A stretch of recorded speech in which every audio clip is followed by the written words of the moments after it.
Waalaikumsalam warahmatullahi wabarakatuh. Alhamdulillahilladzi an'amana bi ni'matil iman wal islam. Asyhadu an la ilaha illallah wahdahu la syarika lah wa asyhadu anna sayyidana Muhammadan abduhu wa rasuluhu la nabiyya wa la rasula ba'da. Allahumma salli wa sallim ala sayyidina wa habibina wa syafi'ina wa maulana wa qurrati a'yunina Muhammad ibni Abdillah miftah babi rahmatillah adada ma fi ilmillah salatan wa salaman daimaini bidawami mulkillah wa ala alihi wa sahbihi wa man wala amma ba'du. Takmir dan jamaah sekalian, alhamdulillah, syukur nikmat kehadiran Allah. Kita pada siang ini ditakdir oleh Allah, dipilih oleh Allah untuk menjadi tamunya Allah.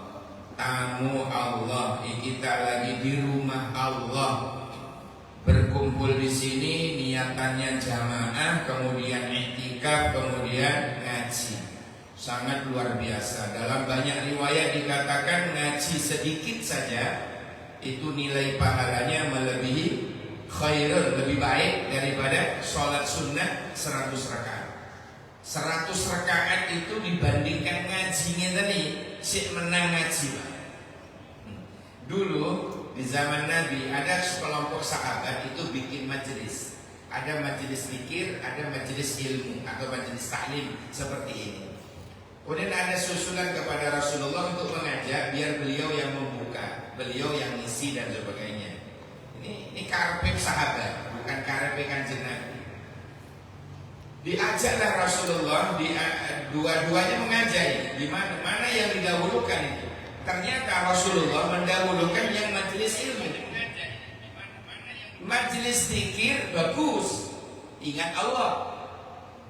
Tapi tanpa ilmu ini bisa ini setan barang. Ya banyak. Nah, semuanya berdasarkan ilmu. Sehingga Rasulullah milih majelis ta'lim, majelis ilmu. Ada lagi kata-kata al-ilmu fawqal al-adabu fawqal ilm, ya kan? Ini pakai setuju saya. Kan banyak orang mengatakan, untuk apa alim, banyak ilmunya tapi kurang ajar. Ya, sebentar dulu, dia kurang ajar bagaimana? Gak mungkin kalau berilmu manfaat, ilmunya barokah, kurang ajar, gak mungkin. Pasti dia kurang ajarnya karena tidak mengamalkan ilmunya. Tetap ilmu itu di atas, Pak. Apapun alasannya.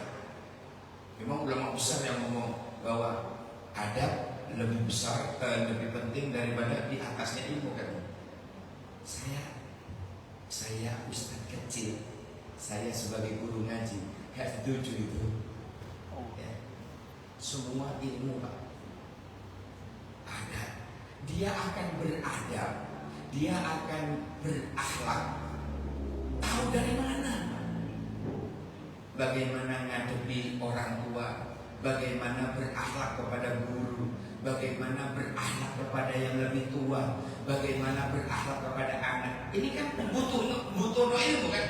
Tetap butuh ilmu. Ini ulama besar mengatakan bahwa adab di atasnya ilmu. Saya pikir, wah ini jangan ditelan mentah-mentah. Saya sendiri sebagai guru ngaji kecil, guru ngaji, Pak, ya, ustaz kecil, cuma batangnya kecil. Ustaz kecil, itu saja berontak di hati saya untuk mencerna ucapan gaulnya beliau itu. Ternyata tetap ilmu yang benar. Ilmu.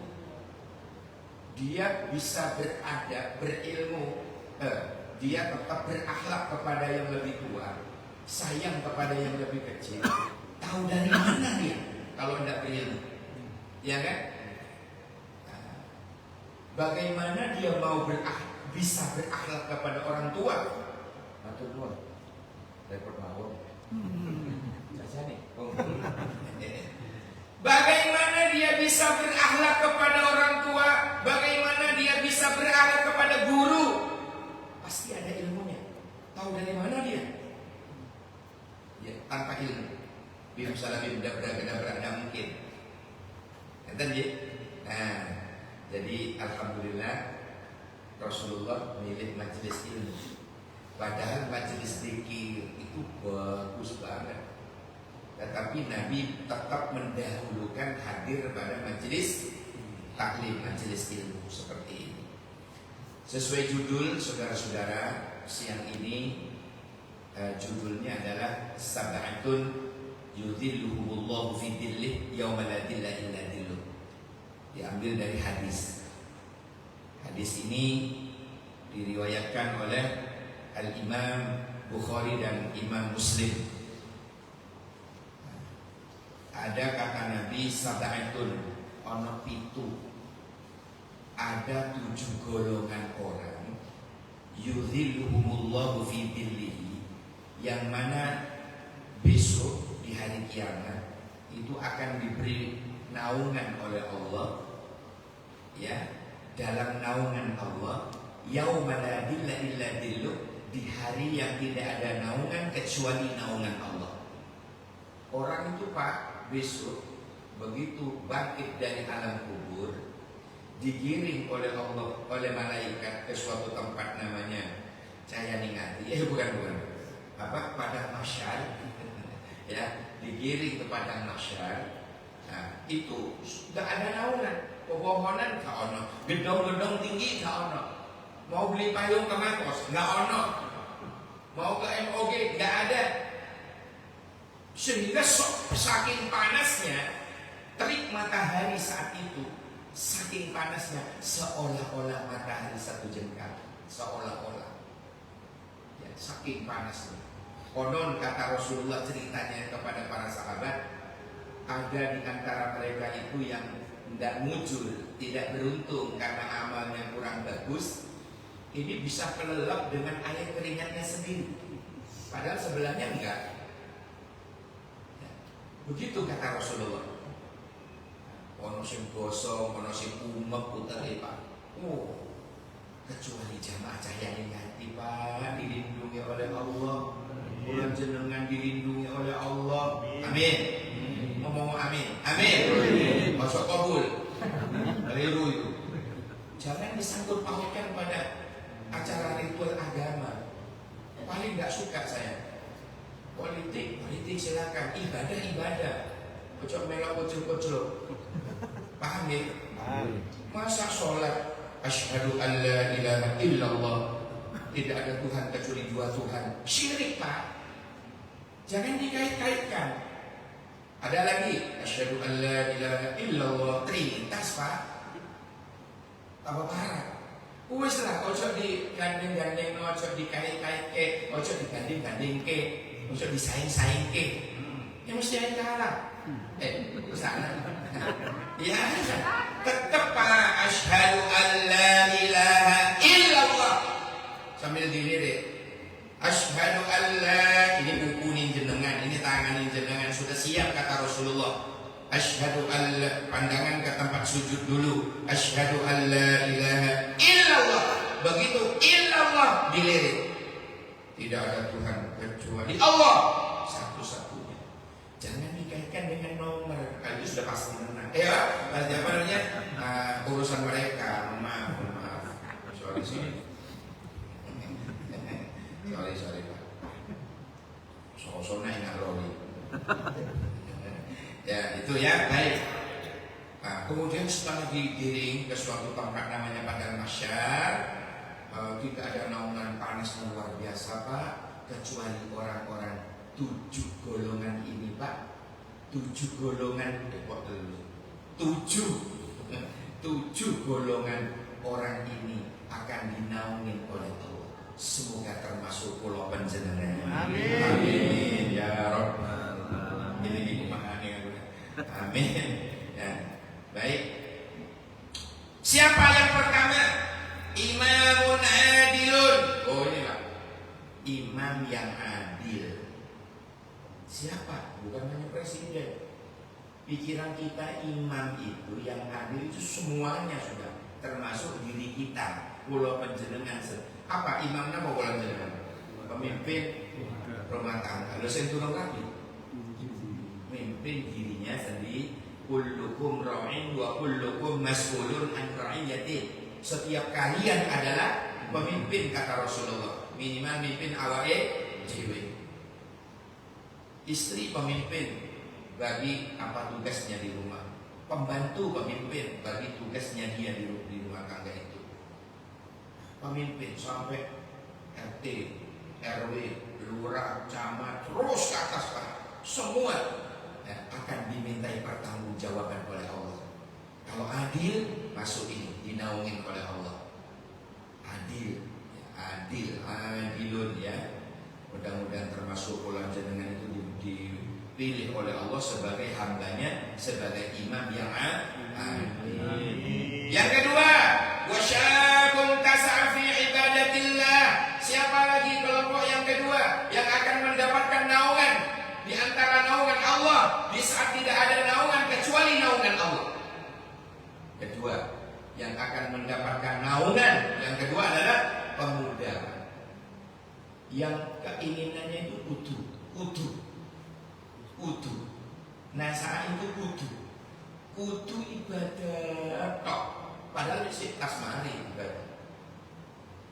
Misalnya mari sembahyang zuhur, kudu sembahyang mana? Ngenteni asar itu suwiman yo. Kayak kita kan ya asar lagi, azan lagi. Belum merem. Ya Allah. Tapi kalau pemuda, ada seorang pemuda kok perasaan itu kudu ibadah tok. Kayak namanya jenengan lah. Tidak entah kemana gitu. Ya enggak lah. Ya. Jadi kudu ibadah tok. Nah itu yang dinilai oleh Allah. Yang ketiga, siapa lagi? Wa rajulun qalbuhu mu'allaqun bil masjid idza kharaja minhu hatta ya'uda ilaihi. Nah, yang ketiga ini. Ya, seseorang, rajulun jangan diartikan seorang laki-laki. Rajul itu maknanya bebas ya, luas, bisa lanang bisa wedok. Artinya seseorang, warajulun dan seseorang, qalbuhu yang hatinya ya, mu'allaqun itu selalu terpaut. Hatinya itu terpaut dengan apa? Dengan masjid. Mu'allaqun bil masjid. Rindu ke masjid. Terus mulai gitu ya, padahal di omah kan asik-asik kan. Kenapa yang asik-asik itu ya enak. Asik-asik di omah ketemu bojo, di koloni bojo, tapi hatinya itu rindu ingin kembali ke masjid. Padahal di omah bisa bojo, enak makan enak-enak, minuman enak-enak, hatinya ingin kembali ke masjid. Ternyata di sebelah masjid ada rondon. Enggak mono. Oh enggak mono. Ya, di dalam masjid itu ingin ibadah, tenang di masjid, sejuk hatinya di masjid, damai rasanya di masjid. Pulang pingin lagi datang lagi ke masjid. Subhanallah. Lah modelnya tadi ya akan mendapatkan naungannya Allah. Yang keempat, warajulani tahaba fillah. Ada dua orang yang saling mencintai karena Allah. Ijtama'a alaihi, bertemu karena Allah. Waftaraqa alaihi, berpisah pun karena Allah. Cinta karena Allah, benci karena Allah. Contohnya gimana kalau benci karena Allah? Misalnya orang yang kita senangi, orang yang kita sayangi berbuat maksiat, kita negor apa enggak? Bentuk sayang itu negor. Cak ngono sing ngono, tapi ojo ngono. Ngene wae. Ayo negor. Kalau kita diam, bukan sayang namanya. Justru dia menjerumuskan temannya kemana? Ke neraka. Nauzubillah subhanallah. Yang dikatakan senang karena Allah, cinta karena Allah, benci karena Allah, itu kan kalau dia gak tepat ditegur Pak. Itu tanda sayang. Ada imam salah, kita tegur, tanda kita sayang. Kalau ada imam salah kita diam, jangan harus mampu dewe. Loh, acur sembahyang ini. Ya tak? Nah, ini kalau ada orang yang sayang karena Allah, cinta karena Allah, dua orang ini, maka dia akan mendapat naungan Allah. Yang keberapa tadi? Wa rajulun dzakarallahu fi khalwatin fafadat ainahu. Masyaallah. Ada seseorang yang selalu berzikir kepada Allah, berkhalwat di tempat sepi, di dalam kamar, tidak ada orang tahu. Fafadat ainahu, setiap dia menyebut nama Allah berlinang air matanya. Kalau di tempat ramai kan bisa jadi kita suudon, ya kan? Orang sembahyang nangis di film itu Pak, itu dikasih tetes mata, kan disoting. Kan itu ini kena uang buatan tiap benar-benar takut kepada Allah, takut ibadahnya tidak diterima, takut nyemplung neraka, takut dia Allah murka, meneteskan air mata di keheningan malam. Allah. Yang ke-6 ini warajulun da'ashum ra'atun, seseorang cowok kece ketemu cewek kece, cowok apa maco gitu. Ono wong lanang cowok maco ketemu cewek kece. Di mana cewek kece niki kata Nabi datu mansobin, dia keturunan bangsawan, keturunan orang baik-baik, keturunan orang mulia, darah biru. Disilat tetap merah, darahnya biru, ucapannya. Wajah kalian ila nafsiha, glowing, lalatnya tuh roto, saking licinnya. Subhanallah, munawwar, bersinar mukanya, cantiknya luar biasa. Seumpama minum teh ketok, sundul bolong, enggak Pak, saking cantiknya, saking cantiknya Pak. Ya Allah, saking cantiknya ya, saking cantiknya Pak. Ya Allah, luar biasa. Lah kok, sebentar. Ila wajamalin ila nafsiha. Faqala, bijak itu, wajah dia. Tapi kan ngejak ya, sebelum faqala, dia ngejak. Da'as humra'atun, dijak oleh cewek yang boleh makan niku. Pas petang-petang mari isa, kena uang Pak. Mas, mau melo aku. Ini cari tempat, ini sudah. Bukan cuma belukar, hotel berbintang. Dia siap bayarin. Dia bawa tas isinya duit tok, sugih, glowing. Fakola, wong lanang iku mau imannya menang. Dia mengatakan inni akhafullah rabbal alamin. Maaf, katanya, maaf, saya takut pada Allah. Betul di sini tidak ada orang, tapi Allah punya CCTV, mereknya Rocky and Ati. CCTV-nya Allah Rocky and Ati. Saya mohon maaf, yang Melayu nggak ketemu jenengan. CC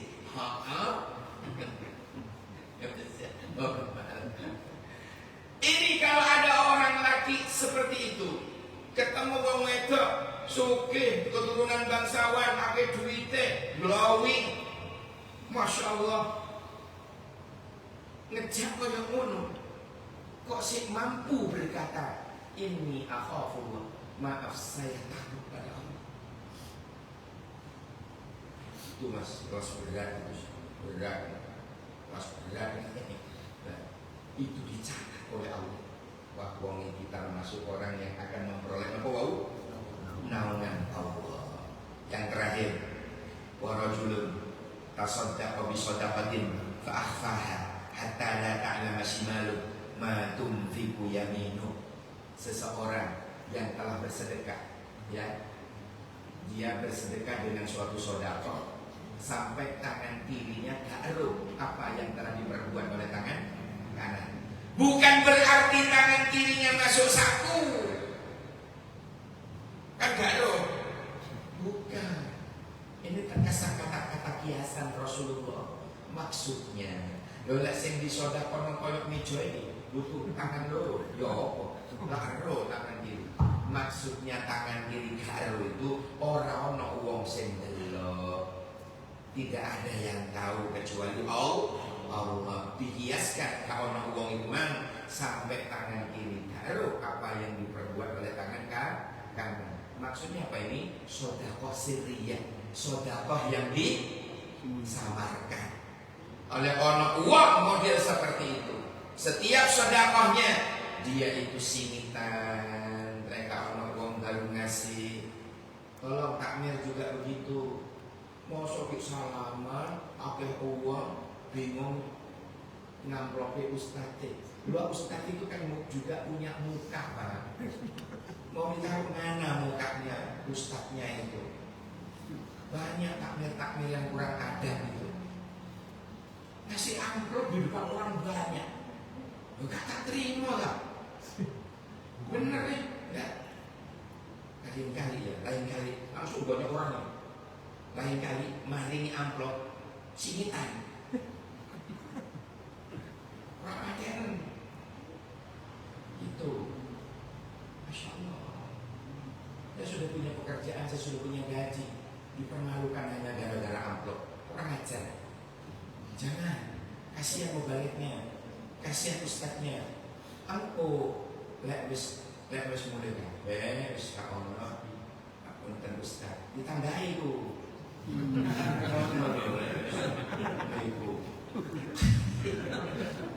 Dan Islam melaknat, Allah melaknat seorang mubaligh, ustaz, kiai mengharap amplop dan uang.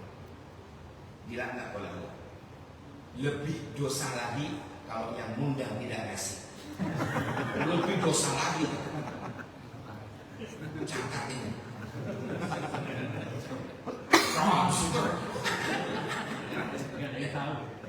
Oke, itu hanya sekedar contoh. Dan ini terjadi beberapa Jumat yang lalu saya kembalikan. Aduh, kenapa saya kembalikan? Karena masih bawaan Pak. Itu kok mau cemeno. Makasih. Makatan subhanakallahumma wa bihamdik asyhadu an la ilaha illa anta astaghfiruka wa atubu ilaik. Subhana rabbika rabbil izzati amma yasifun. Salamun alal mursalin walhamdulillahi rabbil alamin. Buah durian, buah kedong-dong. Ulang.